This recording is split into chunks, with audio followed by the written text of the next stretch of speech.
Alô, meus queridos amigos e irmãos, que Jesus abençoe a cada um de nós. A nossa palestra fraterna de hoje tem como título O Desencarne do Padre Manuel da Nóbrega. Meus amados irmãos, trazemos aqui hoje o depoimento e a descrição do nosso querido Emmanuel, esse espírito guia e orientador da mediunidade do nosso querido Chico Xavier, que vem nos narrar os momentos cruciais do desencarne do Padre Manuel da Nóbrega, que fora ele mesmo, Emmanuel, em reencarnação pregressa. E o motivo de trazer até aqui esta descrição, esse depoimento, é exatamente para refletirmos sobre a grandeza da vida, mas também sobre o desafio e a grandeza da morte, do desencarne. Precisamos, nesse processo de pedagogia da morte, conhecermos e não ter medo sobre a morte e o morrer, porque um depoimento dessa qualidade com certeza vai trazer elementos para nossa reflexão e meditação sobre o desencarne, que é o momento magno que se aproxima para todos nós seres viventes aqui no nosso planeta Terra. Então vamos ao depoimento do querido Emmanuel, que começa assim: minha agonia não foi prolongada, apesar da moléstia física que me prostrou, o organismo combalido na luta. Por muitos dias, sacerdote católico que fui em minha derradeira existência, tive a felicidade de conservar integérrimos os meus sentimentos de fé até o supremo minuto. A princípio, experimentei a paralisia parcial dos meus órgãos, que se sentiam avassalados por uma onda de frio, e os meus padecimentos corporais localizavam-se em diversos pontos orgânicos, recrudescendo assustadoramente. Minha vontade dominadora enviava as suas últimas mensagens ao sistema nervoso, e a fé, nesses martirizantes segundos, constituiu para mim uma alavanca prodigiosa de amparo e controle. Sentia que todas as minhas vísceras, todos os meus nervos desenvolviam atividade exortante para que, se não me apagasse a derradeira centelha de vida que os mantinha coesos, evitando assim a fuga de minha alma. Notei, porém, que uma nuvem esbranquiçada ia se formando ao meu lado, justaposta a meu corpo, e quando orava fervorosamente, via aumentar-se com fragmentos da mesma matéria fluídica que me era desconhecida, e que se me afigurava composta de infinitésimos átomos luminosos, distendendo-se aqueles fragmentos fantásticos que os meus olhos divisavam, estupefatos, sem poder articular mais um vocábulo, sentindo a glote coberta de intumescências. Experimentei-me na posse de uma visão e audição extraordinárias, como se me encontrasse dentro de outra vida. Uma sensação intraduzível de sofrimento me subjugava. Todavia, simultaneamente, afigurava-se-me que muitas mãos pousavam sobre a minha epiderme, como se me submetessem a operações magnéticas.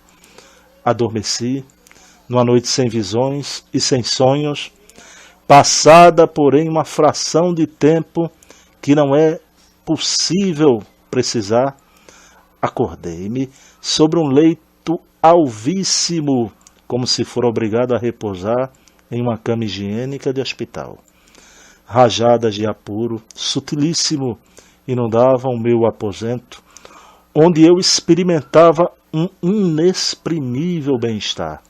Curado, como se operara um milagre, sentia-me restabelecido com a minha saúde integral, com serenidade invejável, aliada a uma ótima disposição para a vida e para a atividade. Mas onde estariam os meus familiares, que não se abeiravam do meu leito para me felicitar pela obtenção de tão preciosa dádiva divina? Chamei-os nominalmente, empolgado pelo júbilo que fazia vibrar todas as fibras de minha alma. Eis que se me apresentou alguém, trajado como se fosse um médico, e aconselhou-me repouso absoluto e absoluta serenidade de ânimo. Inquiriu sobre os seus miraculosos processos de tratamento.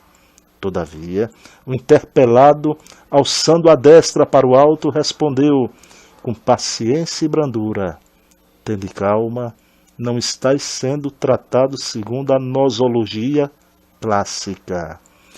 Prescreveu-me conselhos e salutares advertências.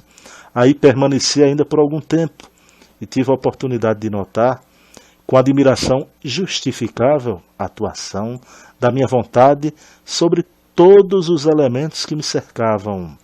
Recordo-me firmemente do meu crucifixo de prata, pendido constantemente sobre a minha cabeceira.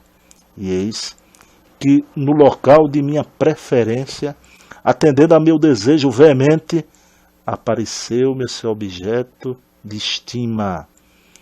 Tomei-o, admirado em minhas mãos, apalpando-lhe os contornos e inquirindo se não era vítima de um fenômeno alucinatório. E como inúmeros fatos semelhantes ocorriam, eles me obrigavam a meditar sobre a influência do meu pensamento nos fluidos e matérias circunstantes. Pouco a pouco, entidades zelosas e protetoras encaminharam-me para o conhecimento do meu próprio eu no pós-mortem, até que cheguei a compreender essa transformação da existência corporal como uma bênção divina. Pude então gozar de afetos ilibados que jamais deixara sobre o pó do esquecimento, revendo seres bem-amados e almas queridas que jamais na terra conseguira me lembrar de que existiam em algum lugar. Meus amados e queridos irmãos, eis aí o depoimento de Emmanuel, um depoimento grave, sério, mas um depoimento lindo sobre a perpetuidade da vida em outra dimensão, nesse dealbá, despertar do espírito para uma vida nova, trazendo a certeza para os nossos corações da imortalidade. Imortalidade essa que nos espera um dia ao deixarmos aqui essa vida de opressão, nessa escola bendita que é a Terra, escola de aperfeiçoamento. Então, possamos refletir, meditar sobre a profundidade da vida, da existência, mas que possamos também, desejosos de aprender sobre a morte e o morrer, e sobre o desencarnar, para que esse preparo se dê a cada dia de nossa existência, porque podemos estar aqui hoje vivendo os nossos últimos minutos, quem sabe? Vai saber, não é? Ok? Então, meus queridos e amados irmãos, desejo a todos vocês um dia repleto de luz. A ti, alma querida, te envio meu beijo na alma, deixando aqui um abração fraterno do amigo Bruno Tavares. Paz e bem, que Jesus amanheça em nossos corações. Um beijo na alma.